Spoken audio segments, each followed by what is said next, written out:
Hello dear legal aspirants, welcome to MK legal Shiksha the way of learning. Dear legal aspirants, आज आपके सामने जो topic discuss करेंगे वो है FIR.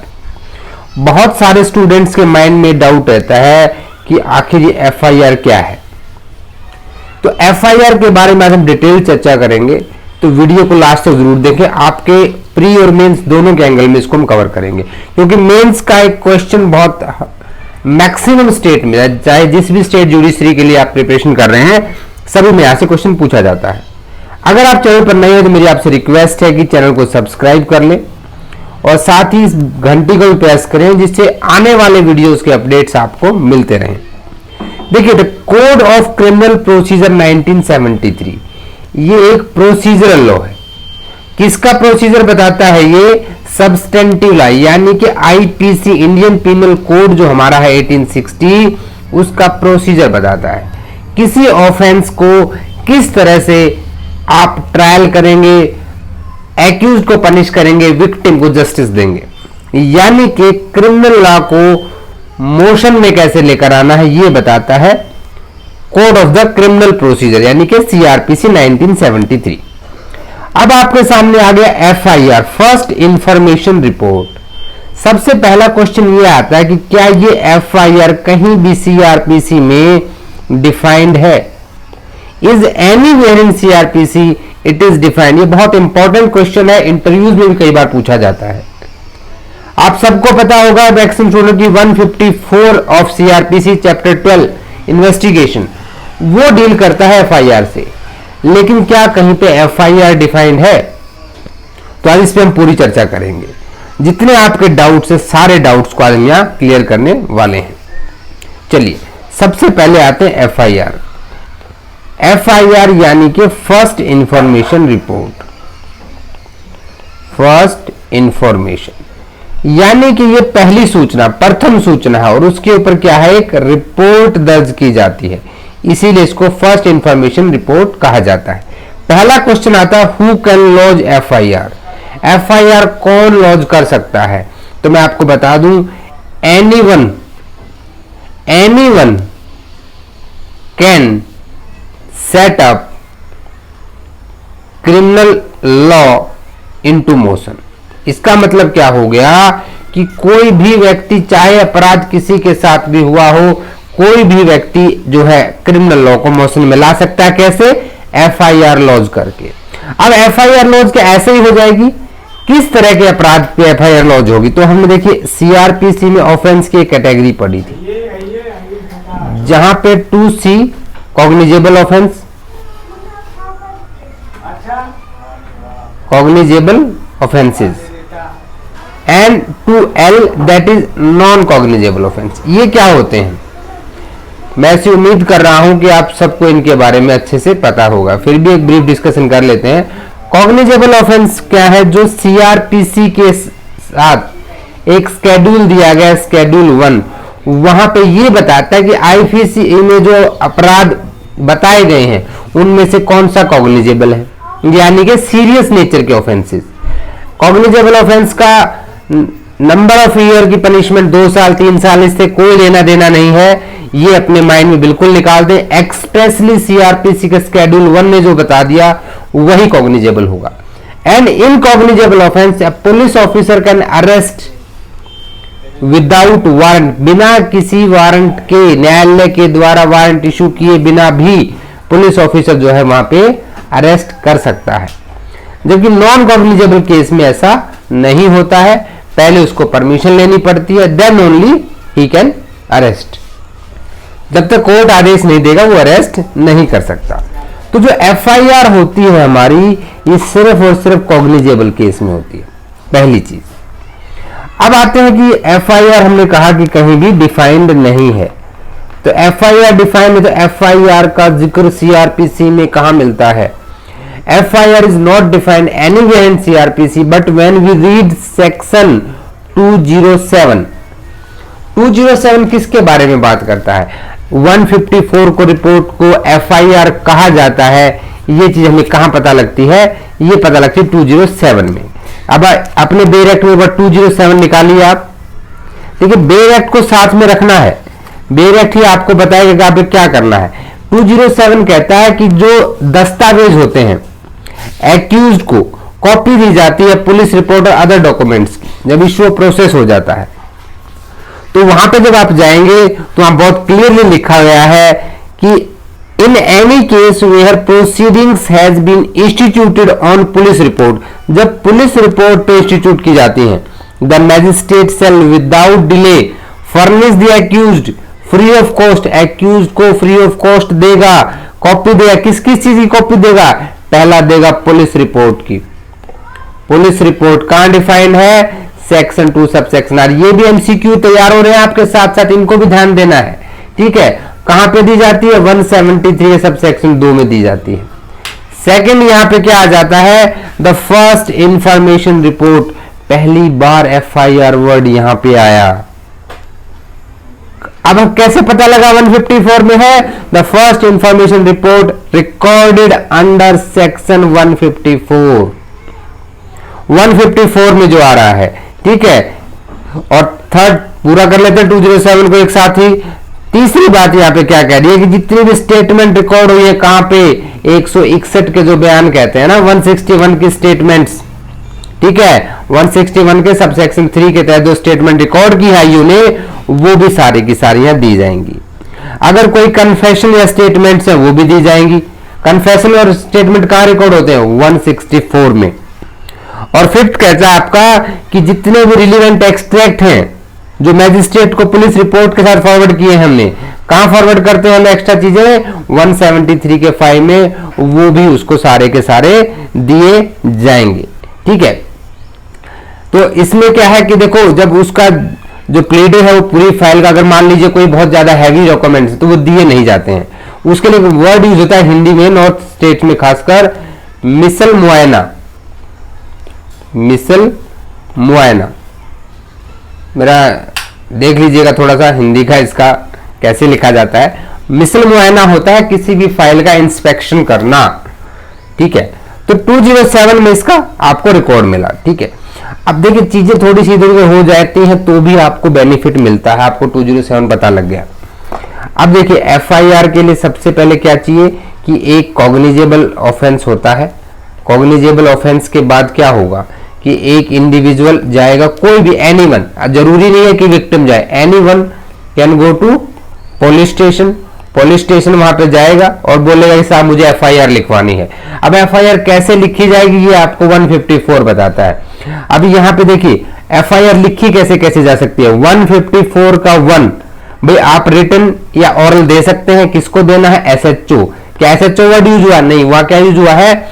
Officer in charge of police station, ठीक है। जो वहां का अफसर है पुलिस स्टेशन, उसको एसएचओ कहा जाता है। वो या तो लिखवाएगा या लिखेगा, अगर ओरली दे रहा है, और अगर रिटन में दे रहा है तो ठीक है, उसके साइन लिए जाएंगे।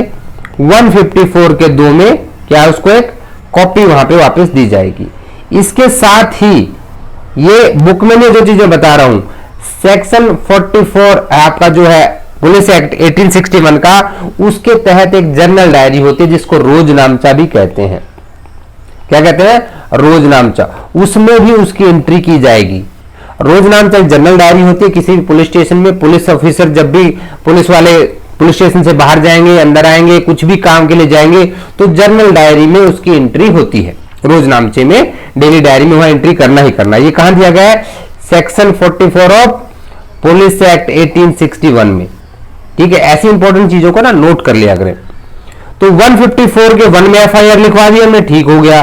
लेकिन एसएचओ साहब ने क्या किया? मना कर दिया। मान लीजिए मना करते हैं तो क्या होगा? पहला ऑप्शन क्या है एफआईआर लिखवाने का? 154 का 1। आप पुलिस स्टेशन गए, एसएचओ से बोला, एसएचओ ने आपकी एफआईआर लॉन्च कर दी, एक सीरियल नंबर दे दिया। एफआईआर रजिस्टर होता है as prescribed by the state government. FIR register में एंट्री होगी, जनरल डायरी में एंट्री होगी, ठीक हो गया। लेकिन अब ये मना कर देता है, बोलता नहीं लिखूंगा, जाओ। तो सेकंड ऑप्शन, ये तो फर्स्ट ऑप्शन था। सेकंड ऑप्शन आपके पास क्या है कि 154 के 3 में आप कहां जाएंगे? डिस्ट्रिक्ट सुपरिटेंडेंट ऑफ पुलिस, यानी कि आपके एसपी के पास जाएंगे कि साहब मेरी एप्लीकेशन दी थी मैंने, एफआईआर लिख नहीं रहा है, तो उसके रिटन एप्लीकेशन देंगे।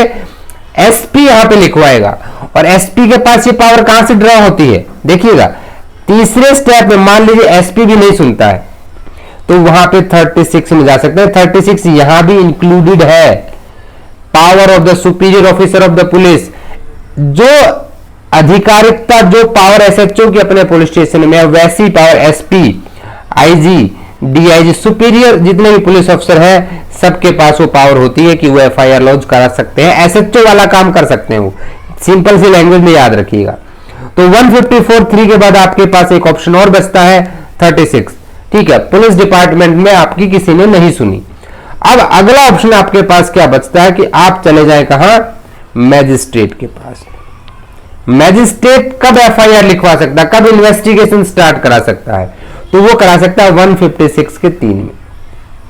जो जो डायरेक्ट के मैं आपको सेक्शंस बता रहा हूं, क्लास के बाद आपको वो सारे सेक्शन पढ़ने हैं, इससे आपका रिवीजन होगा। मैं क्लास में इसीलिए डिक्टेट नहीं करा रहा हूं, सो दैट कि क्लास के बाद आपके अंदर एक क्यूरियोसिटी रहे and you refer all those things.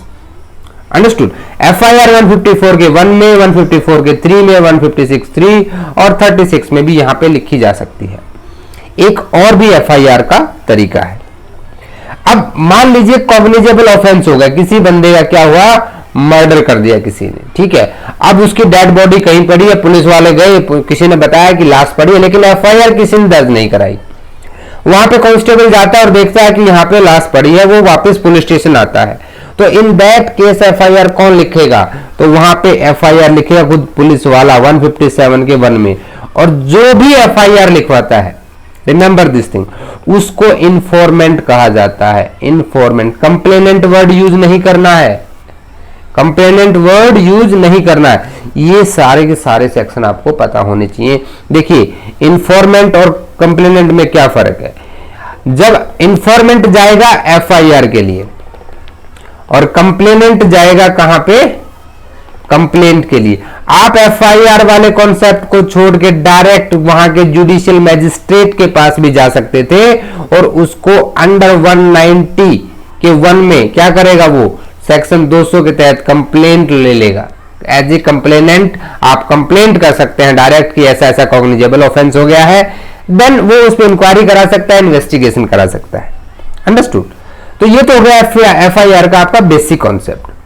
अब एफआईआर की टाइप कितनी होती है, कितनी तरह की हो सकती है, एफआईआर कितने टाइप की हो सकती है, हम इस पे बात करेंगे। देखिए एफआईआर कितने तरह की हो सकती है। सबसे पहले तो एक नॉर्मल एफआईआर है, जो आपने वही मैंने अभी तक जितने सेक्शन आपको बताया कि आप 154 के 1 में करा दिए, 154 के 3 में एसपी साहब की सिफारिश लगवा दी, 36 में आईजी डीआईजी की लगवा दी, और आपने 156 3 में थ्रू मैजिस्ट्रेट वहां पे आपकी एफआईआर होगी। FIR is not a part of investigation, इस वर्ड को याद रखिएगा, इन्वेस्टिगेशन का पार्ट नहीं है, but it initiate the investigation. ये इन्वेस्टिगेशन को क्या करता है, स्टार्ट करता है। अब सेकंड क्या होगी, ठीक है, ये तो नॉर्मल एफआईआर है। इसके अलावा एक होती है जीरो एफआईआर। अब जीरो एफआईआर का कॉन्सेप्ट क्या है, देखिए आपने बहुत बार देखा होगा कि मान लीजिए एक ये पुलिस स्टेशन का एरिया, ये पुलिस स्टेशन ए है, ये बी है, ठीक है, और यहां पे हम जाते हैं तो यहां पे पुलिस स्टेशन सी है। अब कोई अपराध यहां हो जाता है, ये अपराध किस पुलिस स्टेशन के दायरे में हुआ है, ये हुआ है पुलिस स्टेशन बी के क्षेत्राधिकार में, jurisdiction of the police station. Understood. अब यहां पे जो इंफॉर्मेंट है वो अगर ए में जाएगा तो पुलिस स्टेशन बी कहां दूर है, तो वो क्या करता है, वो यहां पे पुलिस स्टेशन सी में चला जाता है। और पुलिस स्टेशन सी में जाके क्या, आपने मूवीज में बहुत बार देखा होगा, जब कोई वहां पे एफआईआर लिखवाने जाता है तो पुलिस वाला कहता है कि आप गलत पुलिस स्टेशन में आ गए हैं, ये हमारे थाने की सीमा से बाहर है, आप दूसरे थाने में जाइए। लेकिन मैं आपको बता दूं कि वो ऐसा नहीं कह सकता। तो सी वाला ये नहीं कह सकता कि आप पुलिस स्टेशन बी में जाइए, ये इसको बी में नहीं भेज सकता है। तो इसको क्या करना पड़ेगा, एफआईआर रजिस्टर करनी पड़ेगी। और एफआईआर होती कैसे है, जीरो एफआईआर के बारे में थोड़ा सा अलग से चर्चा करते हैं। देखिए इंपॉर्टेंट चीज है, बहुत बार आपसे इंटरव्यू में पूछी जाती है, तो आपको इसके बारे में डिटेल में पता होना चाहिए। जीरो एफआईआर क्या होती है कि जब किसी अदर ज्यूरिसडिक्शन के पुलिस स्टेशन में ऑफेंस किसी दूसरे पुलिस स्टेशन में हुआ है और वहां पे किसी अदर पुलिस स्टेशन के अंदर इंफॉर्मेंट जाता है अपना एफआईआर लिखवाने, तो पुलिस वाला क्या करेगा, उसकी एफआईआर तो लॉन्च करेगा लेकिन एफआईआर को सीरियल नंबर नहीं देगा। और बाद में क्या करेगा, ये police station concern police station को, जो कंसर्न पुलिस स्टेशन है उस पुलिस स्टेशन को इस एफआईआर को भेज देगा। कंसर्न पुलिस स्टेशन में जब एफआईआर जाएगी तो कंसर्न पुलिस स्टेशन क्या करेगा, जिसके जुरिसडिक्शन में ऑफेंस हुआ है वो इसको एक सीरियल नंबर देगा।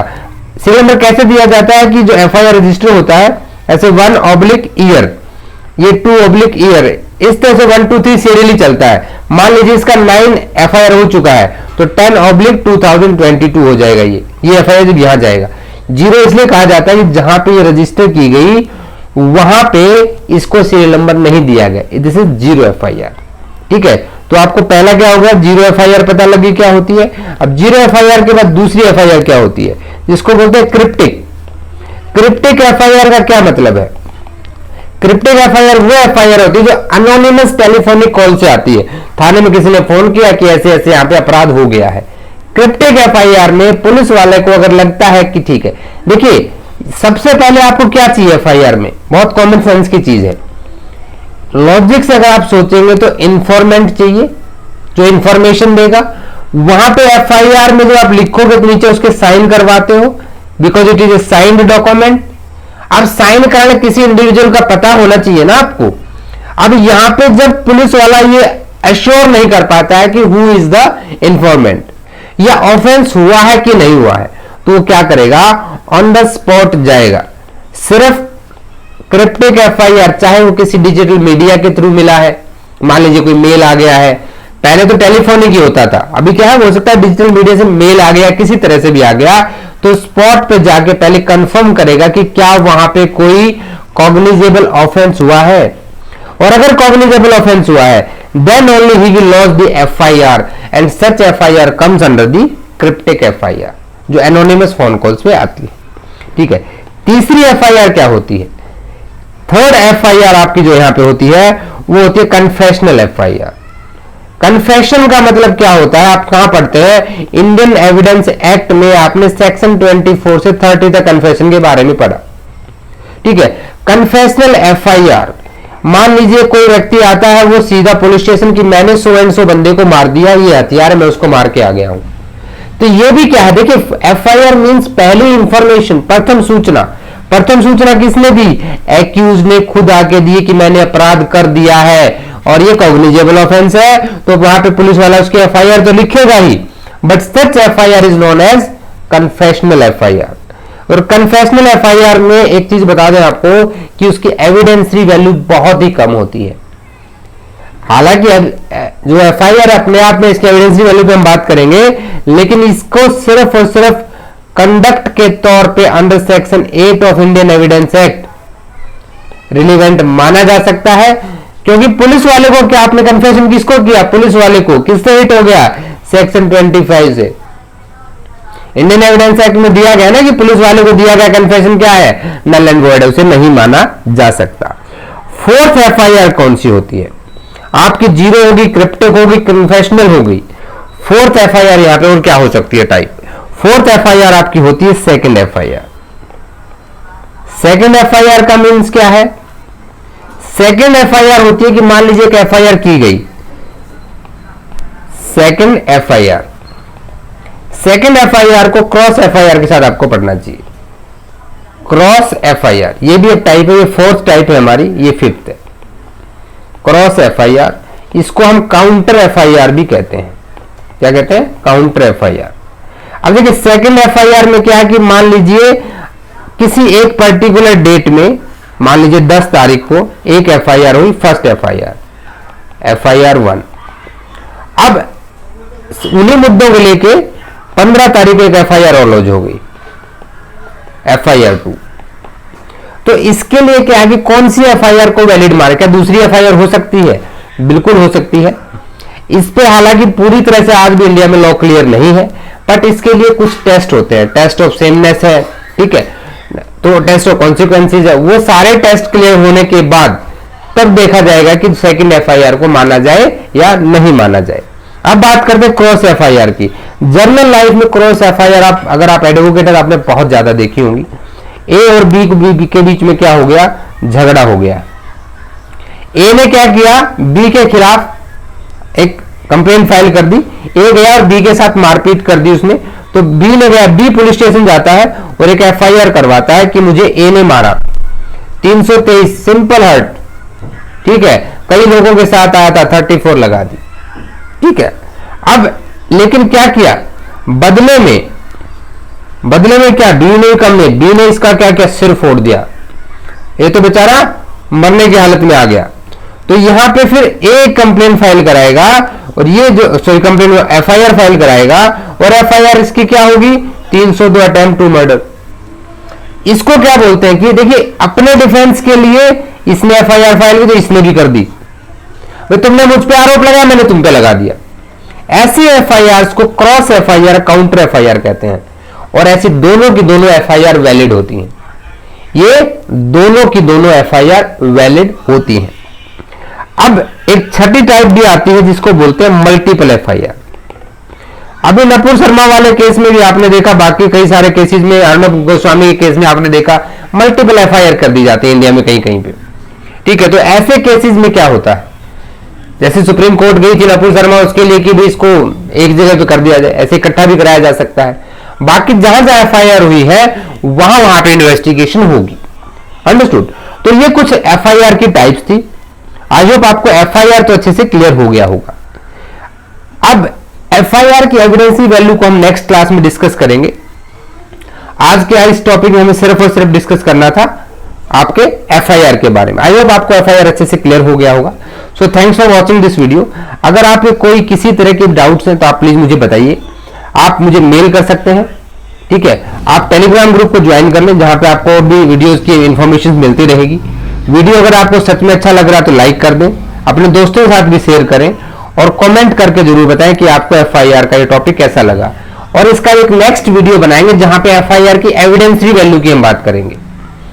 ठीक है, एफआईआर को एज अ डाइंग डिक्लेरेशन भी एफआईआर होती है। ठीक है, वो आज की क्लास में मैं डिस्कस नहीं किया कि उसको हम एविडेंस लिस्ट के साथ डिस्कस करेंगे, क्योंकि डाइंग डिक्लेरेशन को एफआईआर को टाइप भी कह सकते हो और नहीं भी, बिकॉज उसको एविडेंसरी वैल्यू के साथ पढ़ा जाए तो मुझे लगता है कि ज्यादा सही रहेगा।